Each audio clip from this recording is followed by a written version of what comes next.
Welcome back everyone to Legend of Zelda: Link to the Past. Now, today's episode is likely going to be relatively short as we really don't have all that much left to do. One thing we do have left to do, however, is collecting 2 more hearts. So we have all of the hearts needed, or rather wanted, and all the hearts that are possible to get. This first one is right down here. And next is right up here. You can technically do this as soon as you beat the wizard the first time. So as soon as you get Dark World, get sent to the Dark World the first time.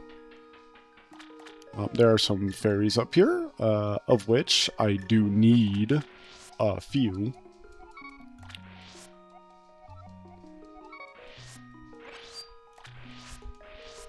There we go. And a piece of a heart.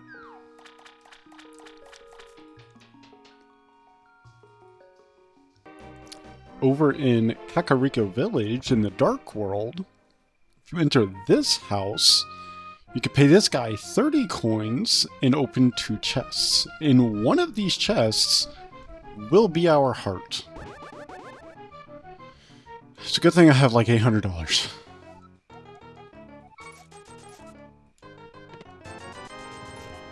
Alright. Well, we made some of our money back.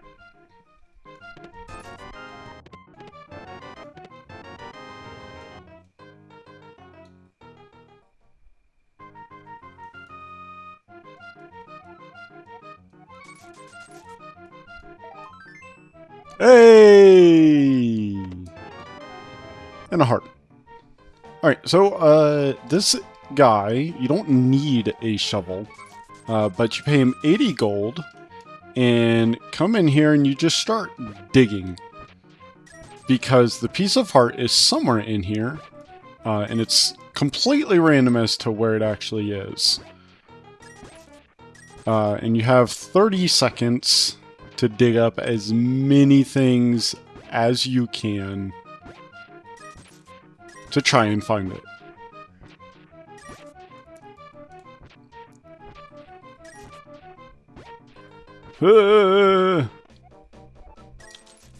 I didn't get it. And you just have to keep doing this over and over, and eventually you'll get it.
There we go. Finally. Oh, that took so many tries. But thankfully, you can usually make back the money you spend on it. Usually. Now, if we make our way over here to the Death Mountain, or at least the entrance to it, in the dark world, mind you. We can come this way. Be careful for that. You don't want to fall in. And as soon as you have the hook shot, you can actually get over here. And then, no, I guess you also need the cape as well, but that's also something you can get immediately upon entering the dark world. So, there you go, you get another piece of a heart. And down here at Lake Hylia, we jump down here. We want to make our way over this way. To this side of... Or no, sorry. This is the wrong side. We want to make our way over here to... Yes, this spot right here. Nope, not this spot. Where is... Oh, I'm sorry. We are just south of where we actually need to be. Which is right up here. Yes. By coming to this spot, you get a piece of a heart.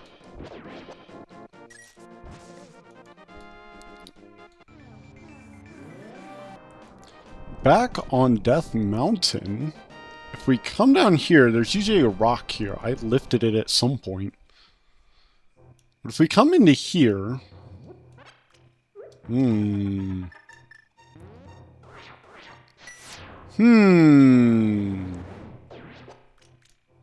Interesting.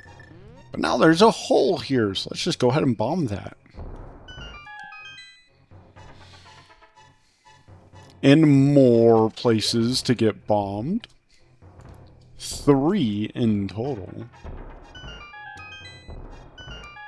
But 1 was either a lie or I somehow misplaced the bomb. And in reality,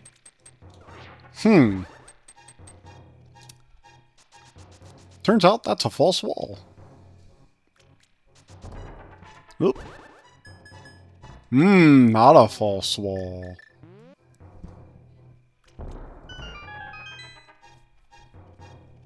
Ah, just fairies though. And I have no need for them right now. But if we come out here, so there's nothing here. Or is there? Get a piece of a heart.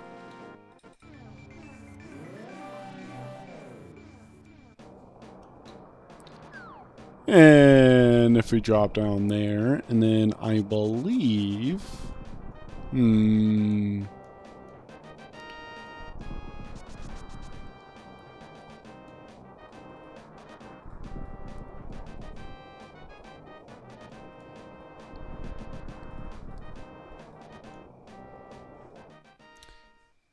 Inside of Turtle Rock is where we actually need to go next.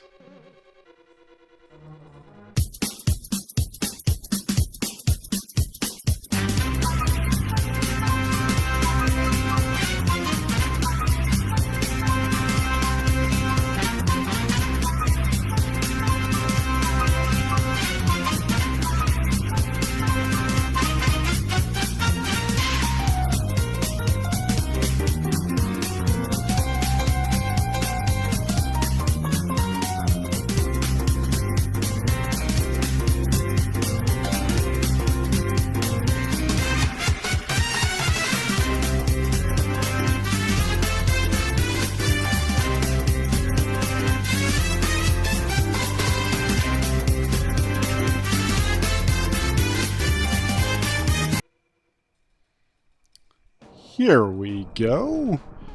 Out here, what we want to do is want to use the magic mirror right here. Nope. Not right there. I want to use it right here, I believe.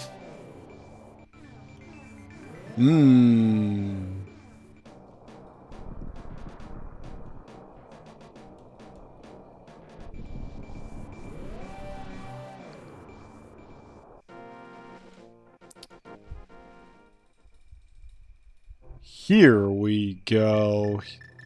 This is where we want to be.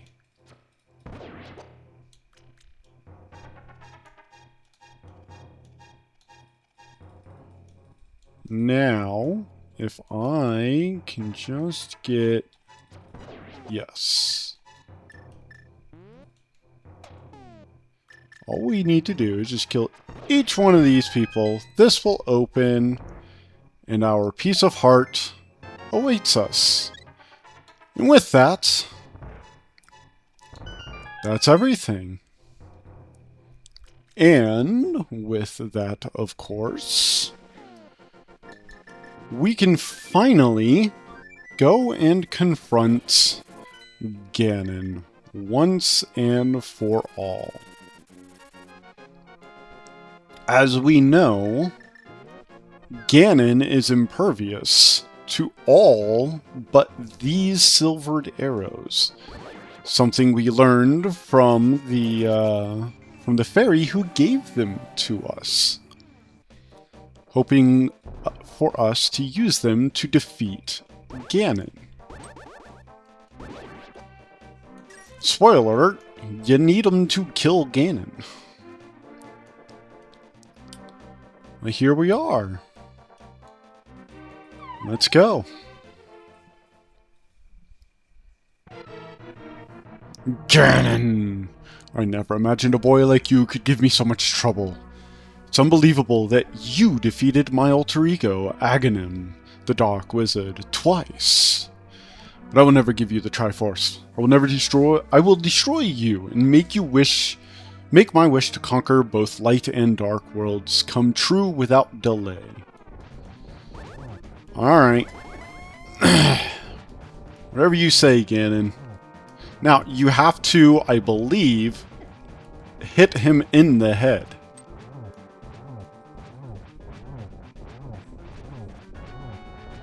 And he has a lot of health.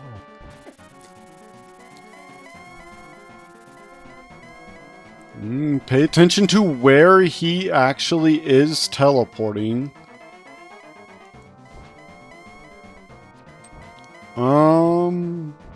There we go.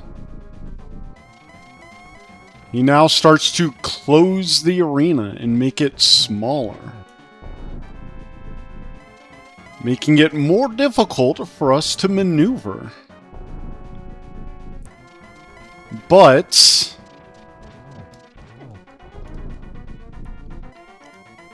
you're doing well, lad, but can you break through this secret technique of darkness? On God! Now, he will eventually turn off the lights. And in order to see him, you will need to actually light them. And then, while he's frozen, shoot him with the silver arrow.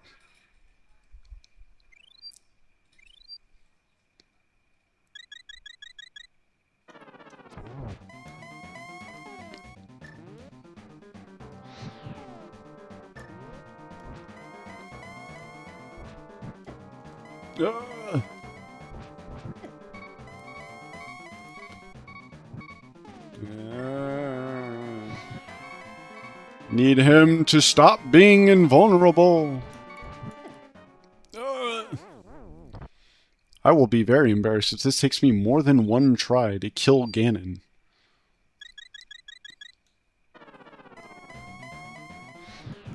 There we go. You have to have both lit in order to be able to actually hit him.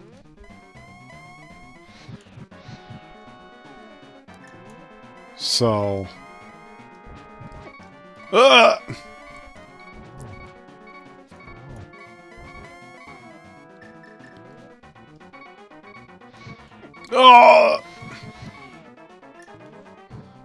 believe he's pretty close to yes on one last heart.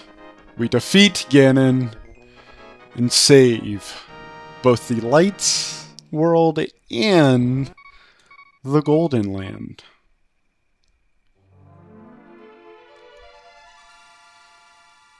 With that, we have officially claimed the Triforce. Welcome, Link. I am the essence of the Triforce.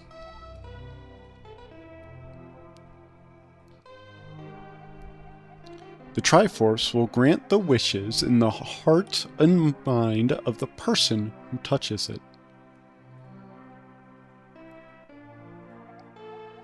If a person with a good heart touches it, it will make his good wishes come true. If an evil-hearted person touches it, it will grant his evil wishes.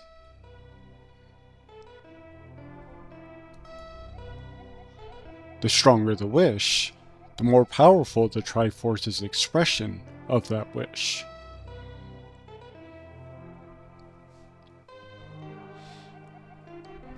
Ganon's wish was to conquer the world. That wish changed the Golden Land into the Dark World.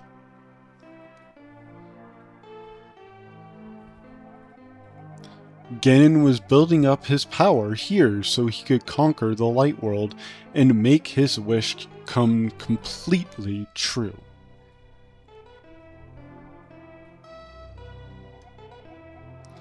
But now, you have totally destroyed Ganon. His Dark World will vanish.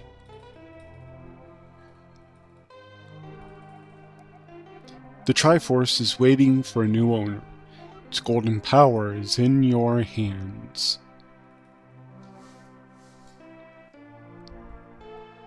Now, touch it with a wish in your heart.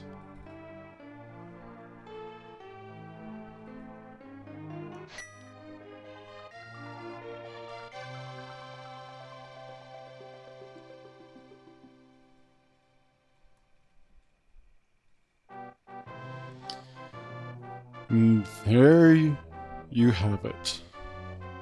That, ladies and gentlemen, was The Legend of Zelda: A Link to the Past. This game is probably the one game that holds the closest place to me in my childhood. Because it was one of the very first ones that I ever played before, it really kind of held a tight hold on my memory.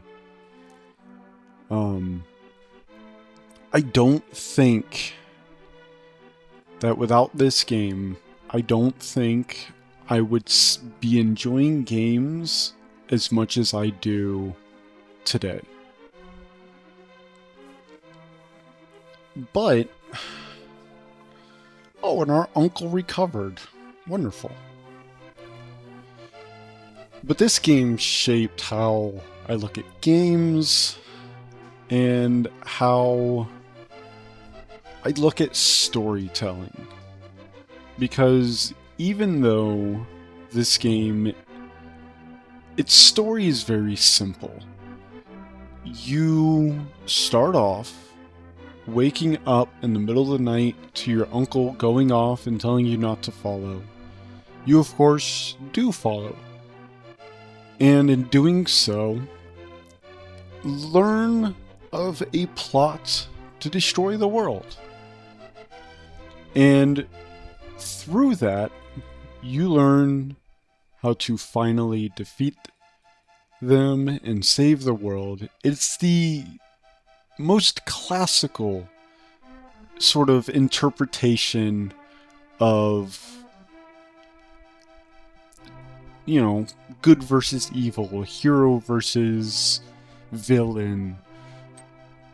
But it does it differently, because the prophecy does not guarantee that the hero is going to win. The only thing the prophecy says is that a hero will appear. And that's it. It's up to you, the player, to continue on. To actually go and beat Ganon. Because if you give up, if you stop, then Ganon wins. If Ganon defeats Link, then Ganon wins. And these are canonical timelines. I believe in Ocarina of Time, if the player loses to Ganon, then it creates an alternate history where Ganon wins, and I believe that spins off into Wind Waker. But yes, this game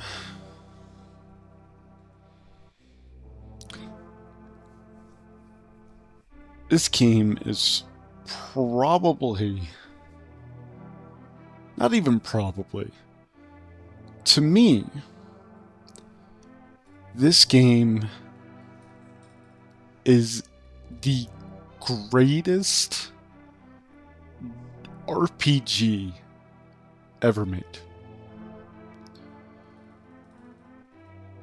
And even though its story is relatively simplistic, it's still a good one. And it's one that decades later still,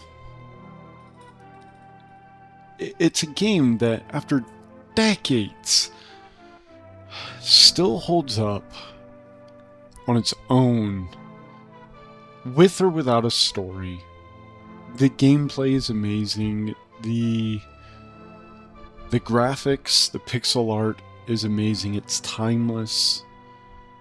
And even though you really don't get a whole lot of items in this game, you don't really need a whole lot of items. And so yeah, if you came with me on this entire journey, thank you. Thank you all for watching. And I wonder what game I'll play next.